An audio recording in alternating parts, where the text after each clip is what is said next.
Assalamualaikum warahmatullahi wabarakatuh. Salam sejahtera bagi kita semua. Berjumpa kembali dengan saya Ibu Mira Feranita, tutor saudara untuk mata kuliah Sistem Administrasi Negara Kesatuan Republik Indonesia, dalam inisiasi ke-8 atau inisiasi terakhir dari seluruh rangkaian tutorial online Universitas Terbuka pada semester ini. Pada pertemuan ini kita akan membahas mengenai modul 9, yaitu mengenai e-government dari buku modul perkuliahan dengan kode mata kuliah ADPU 4230. Mahasiswa-mahasiswi Universitas Terbuka yang saya hormati, pengetahuan tentang e-government atau electronic government ini penting untuk diketahui oleh seluruh masyarakat Indonesia. Beberapa alasannya antara lain, yang pertama karena e-government ini akan mempermudah masyarakat dalam mengakses berbagai layanan publik secara online. Misalnya membuat KTP, SIM, kemudian membuat paspor, pembayaran pajak, hingga berbagai layanan kesehatan. Dengan pemahaman yang baik, masyarakat dapat memanfaatkan layanan ini tanpa harus menghabiskan waktu dan tenaga untuk datang ke kantor pemerintahan. Kemudian e-government ini juga memungkinkan masyarakat untuk terlibat aktif dalam proses pemerintahan, seperti memberikan masukan melalui platform digital, mengikuti survei kebijakan, atau melaporkan apabila mengalami permasalahan di komunitas.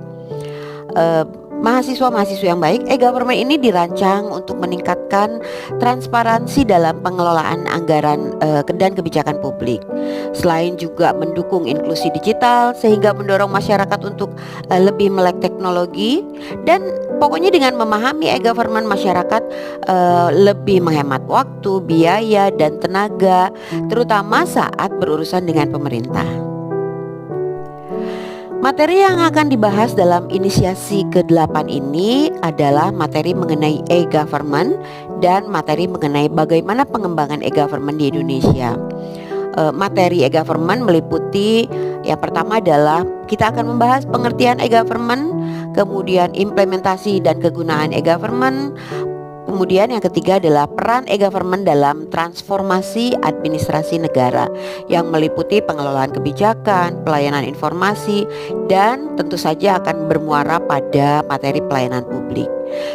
Sedangkan pengembangan e-government di Indonesia ini terdiri dari dua materi, yaitu mengenai kebijakan dan strategi nasional dalam pengembangan e-government dan implementasi e-government di pusat dan di daerah. Kebijakan dan strategi nasional dalam pengembangan e-government ini meliputi mengembangkan sistem pelayanan yang andal dan terpercaya sehingga terjangkau oleh masyarakat luas, kemudian menata sistem dan proses kerja pemerintah dan pemerintah daerah secara holistik, memanfaatkan teknologi informasi secara optimal, meningkatkan peran serta dunia usaha dan mengembangkan industri telekomunikasi dan teknologi informasi, mengembangkan kapasitas sumber daya manusia baik pada pemerintah pusat maupun pemerintah daerah otonom, disertai dengan meningkatkan literasi masyarakat dan melaksanakan pengembangan secara sistematik melalui tahapan yang realistis dan terukur. Seperti pada inisiasi-inisiasi sebelumnya, silakan saudara membaca dan memahami modul 9 dengan baik, lalu berikan komentar saudara pada forum diskusi juga dengan baik. Ingat selalu menghindari plagiarisme dengan selalu mencantumkan dari mana sumber saudara memberikan pendapat atau memberikan jawaban atas masalah dalam forum diskusi.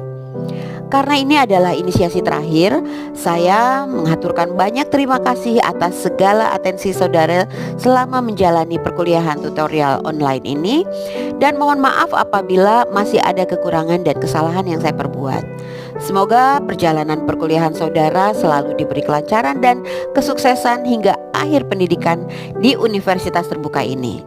Terima kasih. Wassalamualaikum warahmatullahi wabarakatuh.